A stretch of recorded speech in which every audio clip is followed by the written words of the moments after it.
Hello, my name is Huang, and we are at Industrial Transformation Asia Pacific. Yeah. And this event is where Money FM 89.3 is the official radio station. And this event is where we are gathering all the experts, all the thought leaders in the ecosystem of manufacturing. And right next to me is Max Ward.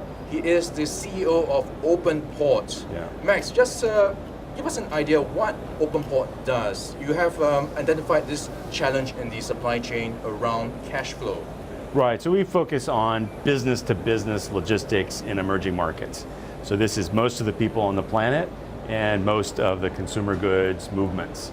And as consumers, we're used to working with DHL or SF Express e-commerce solutions, but for the Nestle's and Unilevers of the world, which are our biggest customers, their cost of transport is about 1% of that to be competitive. So when they go in that cost level, they're out in the general trucking market in India, in China, in Philippines, and those truckers don't have advanced technology. And the shipment information is actually pretty complex. It has to be paper-based right now. It's all paper-based. And literally, a lot of people prefer faxes to email because they say, hey, fax, actually, you can't change it. So now we come forward and we say, well, what about a digital blockchain record? Because you can't change that. So that's your business model. You're having a blockchain product for the supply chain industry in the trucking space. Right, so we started off with visibility and a few years ago, and then our customers like Procter & Gamble said, hey, it's not a visibility problem, Max, it's a payments problem. So can you help us get our distributors to accept what we say we've delivered and pay us? Because that's a challenge.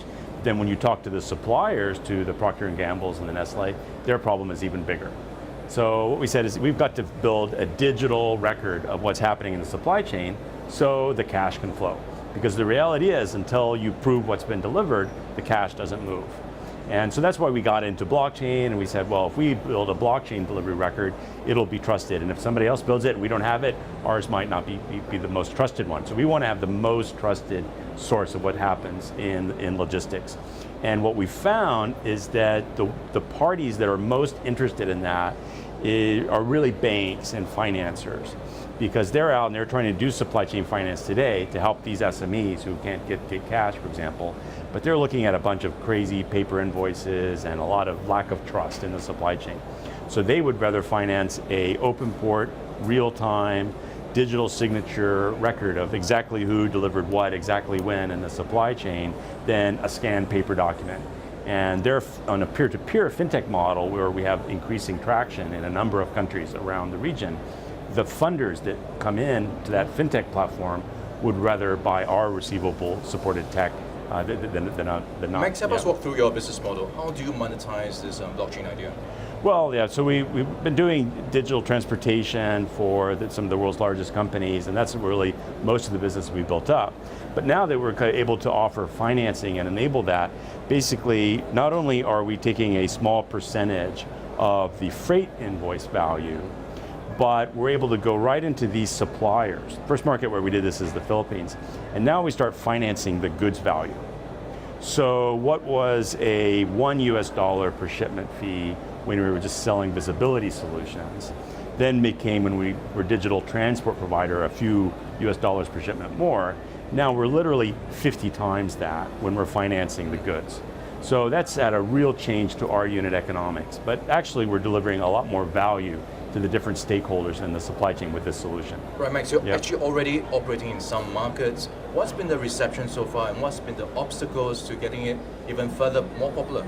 Well, the first obstacle in the beginning, whether it's Indonesia, China, or wherever, is people saying, well, there's a legal requirement for the paper documents. And that's just the way it is. And increasingly, what we're seeing is regulators, authorities, and finance departments all agree that we just can't stay on paper forever. And we need to accept digital, and a blockchain-enabled digital solution is actually more trusted. And so putting that forward has been a big change. But the emergence of not just progressive banks, but also fintech platforms around the region has enabled us to open up and change this. Because now, even if they still want the consumer goods company, for example, or the retailer still wants the paper document for regulatory reasons, we can still finance and move the payments off the digital.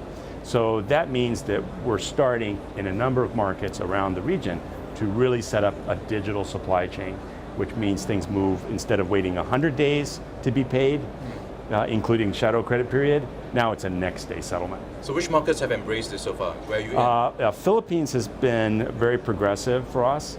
We're also looking at Dubai, but believe it or not, markets where there's a bigger problem, even Pakistan, for example, where there's just no banks willing to do supply chain finance, are actually pretty exciting for us, because we can come in and offer something that the SMEs like, that helps the multinational corporations who are our main customer, and policymakers in a lot of these markets are starting to embrace this concept, because SMEs employ a lot of people in the economy and they vote.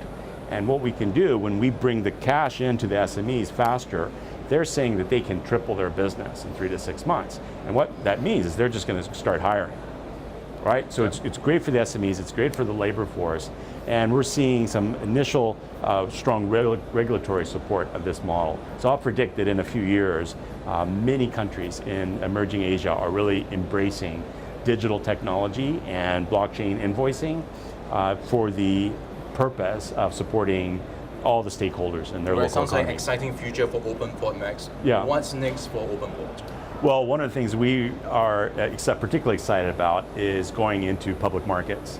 So we're actually listing the company in Canada in the next couple of months. So we're submitting our filing statement to the exchange in the next weeks, and we're hoping to get a date fairly soon. So be probably around the end of the year.